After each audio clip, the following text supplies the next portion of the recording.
Good morning. This past weekend, my wife and I had the opportunity to take our two youngest grandchildren and their parents to a place in Lancaster, Pennsylvania called the Hands-On House. Now, you may not be familiar with this place. It's similar to the Please Touch Museum in Philadelphia, and perhaps in other cities they have similar types of things. But it's an area where kids can go in and interact with various exhibits. They can pretend that they're shopping. They can pretend they're making sandwiches. They can pretend that they're farming or doing construction projects, which was a big part of the theme out in rural Lancaster, Pennsylvania. But it's an area where they can just go in and run around and have fun with other kids. And so, of course, there were a lot of other kids there, all the way from infants up to maybe age 10 or 11 years old.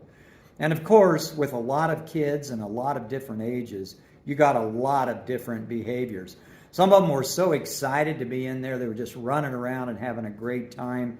Some of them were mad, but that's where they were. They were not wanting to share. They were screaming, throwing things. I mean, it was just a wide variety of behaviors, not surprisingly. But it made me think about the scripture in Matthew chapter 18, where Jesus says, "Unless you become like children, you will not enter the kingdom of heaven." Now, I'm looking around at these children acting in all kinds of different ways, and I'm thinking, what in the world did he mean by that? And sometimes we think that means, well, unless you're innocent like a child. But we don't have to be around children very long, even the ones we love dearly, to know they're not all that innocent, right? They're manipulative. They want what they want. They'll scream and kick to get what they want. They're not innocent. So what are they? Well, they're impressionable. They're moldable.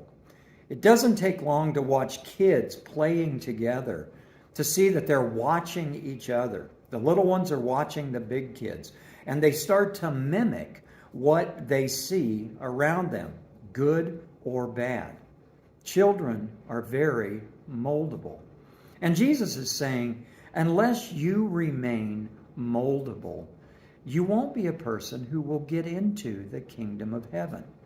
If we become hardened, if we become structured in our ways against what God is asking us to do, we won't be part of the kingdom of heaven. Now, that's important for us, but what's more important is how do we ensure that our children stay that way? Well, he talks about that in the next chapter, Matthew 19, when he's rebuking his disciples as they're trying to keep children away from him. And he says, "Let the children come to me. Don't hinder them, for to such belongs the kingdom of heaven." Bring the kids to me.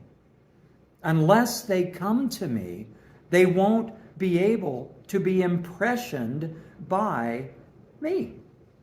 That's what Jesus is saying to his followers.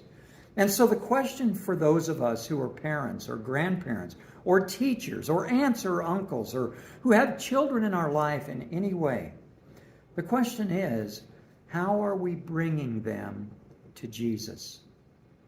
It's easy to think, well, if I take them to Bible school, they get what they need. I'm bringing them to Jesus. But Bible school is maybe 1 or 2 hours a week. Think about the hours a week they spend in front of a television, being indoctrinated into a culture that is very ungodlike. Think about the hours a week they spend in preschool or in school, being taught things beyond just math and science and reading and writing. They're being taught things about a culture that in many ways has rejected God. So we can't just hand our children over to the church and say, hey, I've done my job. We have to be intentional and purposeful, bringing them to Jesus. So how do we do that? Well, certainly we let them watch things like Daniel Tiger and Coco Melon and Bluey and maybe other things that your kids enjoy. And those are wonderful. They're great. And sometimes they have some wonderful messages. But how often do we have them watch videos that tell them the stories of the Bible, that teach them the concepts of the Bible? That's a great avenue to do this. What about when you read to them at night? I love Dr. Seuss books, but if all my grandkids read as Dr. Seuss books, they don't have the opportunity to read the stories of the Bible.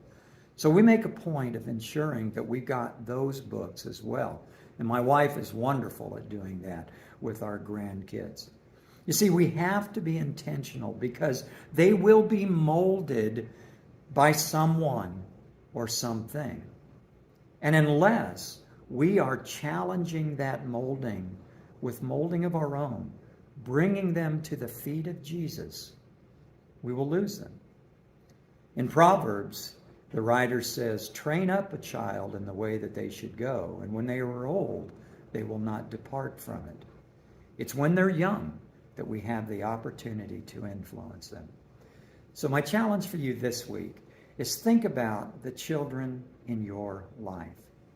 Think about how you are bringing them to the feet of Jesus and what you can do to do that more effectively, more frequently, so that when they get old, they won't stray away from it. Have a great week.